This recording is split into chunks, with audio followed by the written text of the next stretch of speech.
രാത്രിയിൽ എന്താ പരിപാടി എന്നല്ലേ? വാ നമുക്ക് നോക്കാം. ഇന്ന് പകൽ കുറച്ച് പ്രോഗ്രാംസ് ഒക്കെ ഉണ്ടായിരുന്നു. ഒരു കല്യാണം, ഒരു ബർത്ത്ഡേ പാർട്ടി. അതുകൊണ്ടാണ് ഇന്ന് വീഡിയോസ് ഇടാൻ പറ്റാതെ പോയത്. വൈകുന്നേരം ബർത്ത്ഡേ പാർട്ടി കഴിഞ്ഞ് അവിടുന്ന് ഫുഡൊക്കെ കഴിച്ചിട്ട് വന്നതായിരുന്നു. പിന്നീട് വീട്ടിൽ വന്നൊന്നും കഴിച്ചിട്ടുണ്ടായിരുന്നില്ല. അങ്ങനെ കിടക്കാൻ സമയമായപ്പോൾ ആ ചേട്ടന് വിശപ്പിൻ്റെ അസുഖം കയറി. എന്തായാലും ഭാഗ്യത്തിന് ചോറ് ചീത്തയായിട്ടുണ്ടായിരുന്നില്ല. പക്ഷെ കറികളൊന്നും ഉണ്ടായിരുന്നില്ല.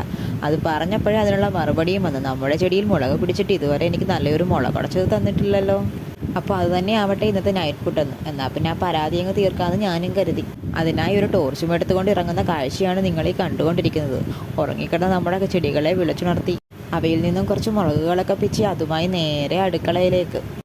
ഇത്രയും മുളകുകളാണ് മുളകുടയ്ക്കാനായി പിച്ചി എടുത്തിട്ടുള്ളത്. ഇനി കുറച്ച് കൊച്ചുള്ളിയും കൂടി പൊളിച്ചെടുത്തു. ഇനി ഇതിലേക്ക് കുറച്ച് പുളിയും ഉപ്പും വെളിച്ചെണ്ണയും കൂടി ഒഴിക്കുന്നുണ്ട്. ഇതെല്ലാം കൂടി മിക്സിയുടെ ജാറിലിട്ടൊന്ന് ക്രഷ് ചെയ്തെടുക്കാം.